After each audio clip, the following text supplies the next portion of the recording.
What's up, guys? Chris here again with Rooted. I'm so excited that you decided to join us today in our blog all around ear training. This is part 4 of ear training. So if you were with us for these previous 3 steps, I really appreciate your time and your willingness to give this a shot. I think you're really going to see the benefits of it. If you haven't taken a step yet forward in our ear training blog, maybe go back to part 1 and kind of revisit some of the material in steps 1, 2, and 3, and then go from there. We have a lot of great material for you in those first 3 parts and those first 3 steps that I think is going to be really beneficial for you today as you move forward in your musical career. And so today what I want to do is just kind of tie a nice little bow around what we've done so far and just let you know what your takeaways are and where you can kind of go from here, okay? So in part 1, in step 1, what we did was we worked on the ability to be able to hum a major scale up and down the scale without any help of any instrument, okay? Whether you play acoustic guitar, whether you play piano, the main takeaway, or another instrument, the main takeaway was we wanted you to be able to hum up any major scale up and down because we really wanted you to know the difference between the intervals. We wanted you to know what a 1 to a 2, the first note to the second note, or the second note to the third note, or the first note to the 5th note in the scale sounds like, where you can do it without the help of an instrument. Because the whole idea of this ear training course is in the series is to help you be able to listen to a song and immediately know what chords are being played, what numbers are being played per the national number system, without even having an instrument in front of you. So this all kind of starts with your ear, without any instrument around you, okay? This is a major tool. This is something back in part 1 that I talked about, how it just helped me over the course of my career and my time as a musician. It's so incredibly practical, and it's so helpful to any musician. It's going to change your world, the way that you're able to be more flexible as you play and as you learn songs. Okay, so part 1 was all about being able to hum up the major scale up and down without the aid of an instrument. Okay, sounds really easy and sounds really doable, and it is. It's a really doable first step. Okay, the second step then was being able to hear the bass, right? Recognizing the low end in any particular song. And that step's a little bit more complicated, okay? Whenever you're trying to recognize the low end, maybe if your ear hasn't tried to do that a whole lot, or if you haven't really spent a lot of time trying to listen to the bass guitar or the low end of a piano, you've mainly spent your time listening to the lead lines in the guitar or the piano or the melody of the vocal. This may be harder for you. But that was step number 2, is recognizing the low end, because that's what's telling us what the root note of the chord is. We're trying to determine what these chords are so that we can then hum the difference between the 2 of the notes, between the 2 of the pitches, and really accurately know what our chords are, okay? So then once we have a good representation of what pitches and the distance between these pitches, we know we're starting with this pitch, and now we're going down 2 whole steps, and then we're going down 4 whole steps, and then we're going up 3. Okay, so maybe we're going from a 6 to a 4 to a 1 to a 3. Maybe that's the progression. The whole idea then for step 3 was determining where is the 1 chord. Can I determine what the 1 chord is? And really, even pulling out 30,000 feet from there, is determining what are the actual chords that I'm hearing. Right, that's like the most important part. So you've determined you can sing the major scale, you know the intervals, right, without the aid of an instrument. You can hear the low end, great, you can match those pitches, awesome. So now you can hum the difference and you know the intervals, but the intervals don't have, they don't provide you any help if you don't know what chord you're starting with, or where the 1, you have no sense of place as far as, okay, where is the 1 of the key? Okay, so if the 1 is here, that means this is this. It's kind of like your marker. It's almost like your compass for any particular progression, chord progression, okay? So that was all about what step 3 was about, okay? And I got some comments and some feedback that step 3 was a little bit complicated and a little bit tough, and I totally get it. I want to recap a little bit of what we talked about in step 3 and just make it even more crystal clear and as far as what you need to do. So in step 3, I know I had a couple takeaways, and there was and it was a longer video. But in order to not get bogged down with too much information, the biggest thing I want you to try and do is locate the 1 chord in any given progression, if there is one, okay? There might not be one.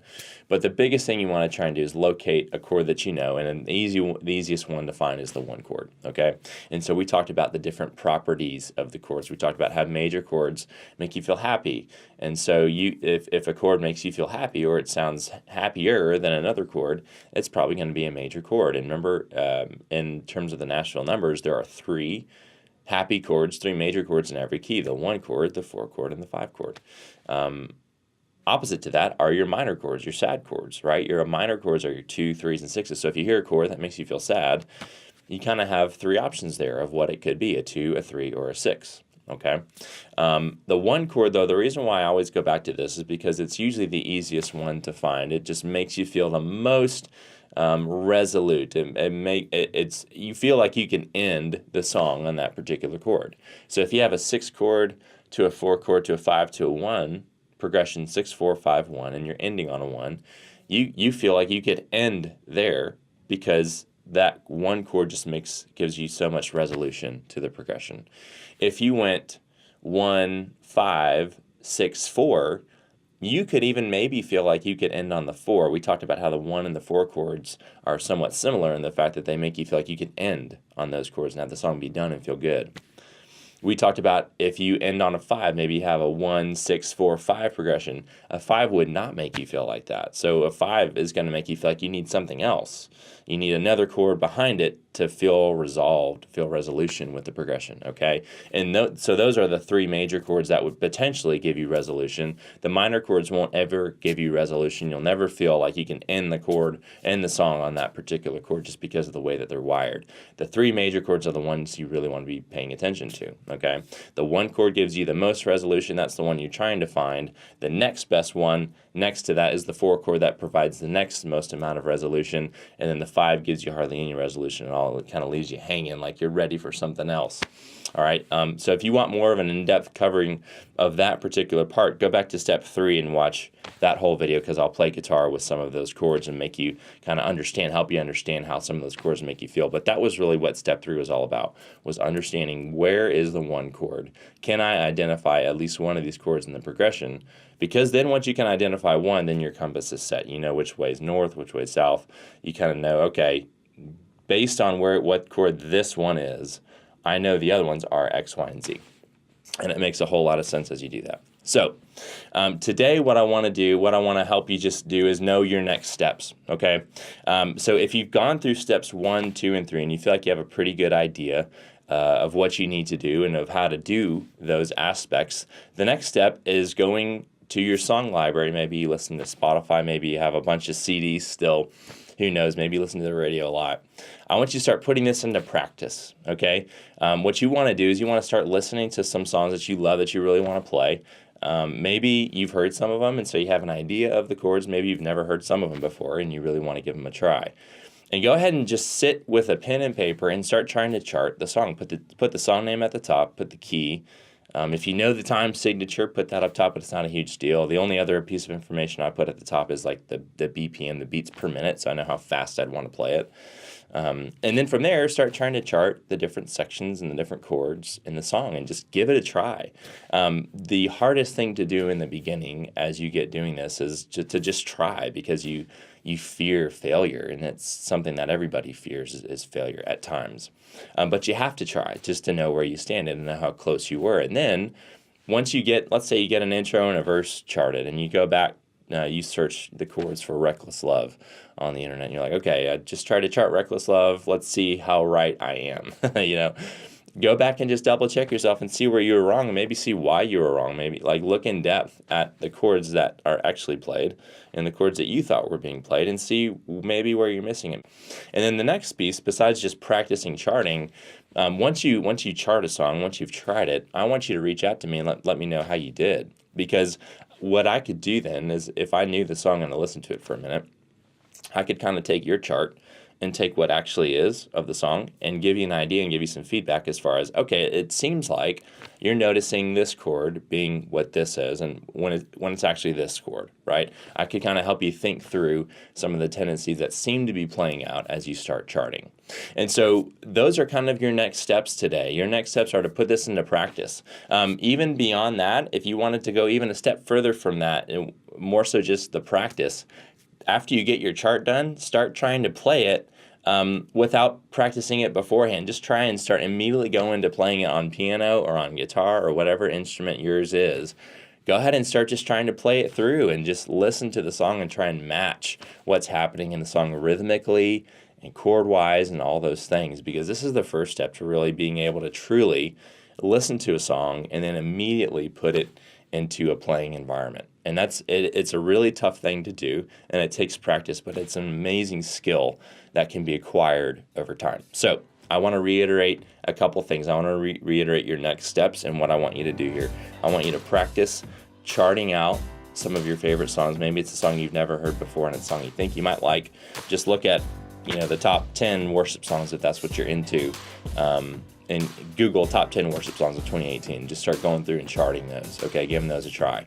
Test yourself and see if you can notice any tendencies and maybe why you were wrong or maybe why you were right. And then send me some of that information so I can give you some feedback as well. And then after that, try and start playing those songs, okay? I want to help you and be here to help you however I can, because again, this is something that I've mentioned before I'm just so passionate about. I love the idea of helping students be able to be self-sufficient, and that's really what this is doing. As you begin to get better at the ear training process and being able to then apply that to an instrument, you become self-sufficient. You don't need anyone else to teach you how to play a song. You can do it all by yourself, and that's such an amazing feeling to just know that no matter what the song is, even though maybe it requires several weeks of practice, you can learn it without the help of a teacher like me. You can just do this on your own, and maybe you need bits and pieces of feedback here and there. But what a glorious, amazing feeling to be able to know that you can walk into any setting having learned the set that you need to and not need anybody's help to do it. Asking for help is not a bad thing. Having a teacher is not a bad thing. But it's definitely a gradual progression towards independence on any given instrument. It really allows you to play the music that you love to play. Whatever's hindering you from doing that, chances are ear training is a piece of that, and learning the song is a piece of it. Knowledge is certainly there, and the ability is certainly there. But putting those two things together, the knowledge and the ability, is another big piece that keeps a lot of people from playing the music that they love. And I hope that as a result of this series, that you're able to then be able to put some of those pieces in place where you can start playing more of the music that you really love, because that's what we want to help you do at Rooted. So I hope you've enjoyed this 4-part series. If you have any questions at all, please reach out. Again, I really want to help you. You can reach me at my email, which is chris@rootedmusiconline.com. You can reach us on our chat widget on our website, or you can message us on Facebook, kind of whatever mode of communication works best for you. We'd love to chat with you and see how we can help. Have a great rest of the day, and I hope you really enjoy getting into the ear training.